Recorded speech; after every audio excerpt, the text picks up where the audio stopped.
इधर आओ, मेरे से बात करो, मुझे अपनी समस्या समझाओ। आओ, आ जाओ आ जाओ आ जाओ। अरे मार क्यों रहे इनको? इनसे कहिए आ जाओ आ जाओ आ जाओ।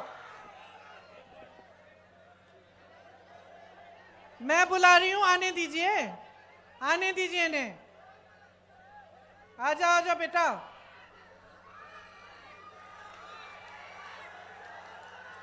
आ जाओ, शाबाश। आओ, ऊपर आओ। उसको पकड़ो मत। अरे कुछ नहीं, आने। इधर आओ। नाम क्या है तुम्हारे? आसिफ खान। ये देखो, ये है आसिफ, ये बिहार का नौजवान है। लड़ लड़ के वहां से आया मुझे अपनी समस्या बताने के लिए। ये है बिहार का नौजवान जो अपने अस्तित्व को समझता है, अपने अधिकारों को समझता है, जो लड़ता है अपने अधिकारों के लिए, जो समझ रहा है कि इसके साथ क्या हो रहा है आज।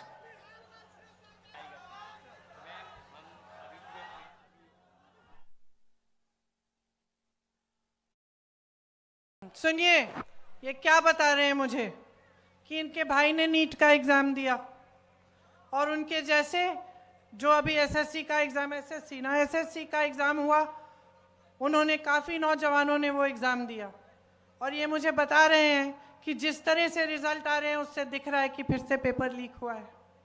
कह रहे हैं कि जब प्रदर्शन करने गए, अपने अधिकार मांगने गए, तो इनको पुलिस ने पीटा, कि प्रशासन ने दबाने की कोशिश की। जैसे यहां पे जब अपनी बात करने लगे तो आपने इनको रोका। पुलिस वाले मेरे साथी हैं। आपकी गलती नहीं है, आपकी गलती नहीं है, आप अपनी ड्यूटी कर रहे हैं। आपको बताया गया है कि आपकी ड्यूटी जनता की आवाज को दबाना है, ये बताया गया है। क्योंकि आपकी सरकार है, वो ऐसी सरकार है जो जनता की आवाज सुनना नहीं चाहती है। मैं आपको एक बात बताना चाहती हूं, मेरे बचपन की बात है। मेरे पिताजी प्रधानमंत्री थे, मैं उनके साथ अमेठी गई। अमेठी उनका संसदीय क्षेत्र था। बैठ जाइए आप। मैं उनके साथ अमेठी गई, छोटी सी थी, 10-12 साल की थी, पीछे पीछे चलती थी। हम एक गांव में गए और मैं अपने पिता से डरती थी क्योंकि मेरे पिताजी वो मतलब नियम के आधार पे चलते थे। हम कुछ गलत वलत करते तो खूब डांट खाते थे। पिताजी गांव के अंदर गए, मैं पीछे पीछे गई और एक महिला बड़ी जोर से उनको डांटने लग गई। मैं डर गई। मैंने सोचा ये महिला कैसे डांट रही है मेरे पिताजी को। अब आप सोचिए, मेरे पिताजी प्रधानमंत्री थे, गांव के अंदर गए, गांव की महिला ने उनको खूब डांटा कस के। क्यों? क्योंकि भैया तुम 7 महीने पहले आए थे, तुमने हमें कहा था कि यहाँ पे नल लगवाओगे। 7 महीने निकल गए हैं, तुम हमारे सांसद हो, तुम प्रधानमंत्री हो, अभी तक तुमने नल नहीं लगवाया। डांटा उन्होंने। तो मैंने सोचा, मैं छोटी सी थी, मैंने सोचा तो भैया अब तो पिताजी डांटेंगे, तो मैं और डर गई। पिताजी ने डांटा नहीं, डांटा नहीं, प्यार से बात किया, बोला बहन यहां आओ, समझाया कि इस नल को मैंने सैंक्शन कर लिया है, इसमें समय लगता है, ये हो जाएगा, ये अगले 1-2 महीने में तुम्हारा नल लग जाएगा। जब हम गाड़ी में बैठे, मैंने पिताजी से पूछा कि पिताजी तुम्हें इस गांव की महिला ने बहुत डांटा, आपको गुस्सा नहीं लगा, गुस्सा नहीं चढ़ा? कहते बिल्कुल नहीं चढ़ा बेटी, क्योंकि ये मेरा कर्तव्य है और जब वो मुझे डांटती हैं तो वो सही करती हैं, उनका अधिकार है, मेरा कर्तव्य है उनके लिए काम करना, मैं उनका सेवक हूं।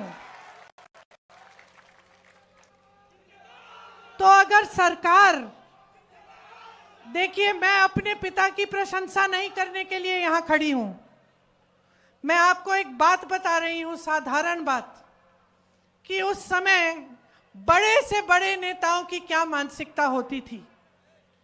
अगर जनता की समस्या है, इस लड़के की कोई समस्या है, इसके साथ गलत हो रहा है, ये प्रदर्शन कर रहा है, अपना अधिकार मांग रहा है, तो ये तो हमारी लोकतंत्र की सबसे बड़ी देन है, सबसे बड़ी मजबूती है, सबसे बड़ी शक्ति है। नेता को इसके सामने झुकना चाहिए, नेता को कहना चाहिए कि हाँ, हम तुम्हारी समस्या को का समाधान करने की कोशिश करेंगे। और जब नेता ऐसा होगा, जब सरकार ऐसी होगी, तब पुलिस भी ऐसी होगी, तब पुलिस आपको पीटेगी नहीं, तब पुलिस और प्रशासन भी आपको पीटेंगे नहीं, वो करने देंगे प्रदर्शन, खड़े रहेंगे। आप अपना प्रदर्शन करेंगे, वो खड़े रहेंगे, आप प्रदर्शन करके घर चले जाएंगे। तो इनकी गलती नहीं है, ये भी अपनी ड्यूटी कर रहे हैं, क्योंकि इनकी सरकार इनको कह रही है कि जाओ दबाओ इस प्रदर्शन को। तो समझ लीजिए कि बदलाव आपको हर स्तर पर चाहिए, आपको हर स्तर पर लाना है।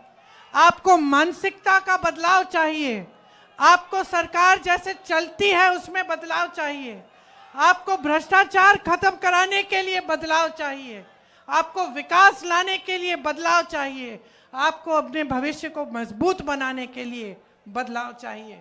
बदलाव लाइए, आपके हाथों में है, आपके ही हाथों में है। बिहार को शक्ति दीजिए।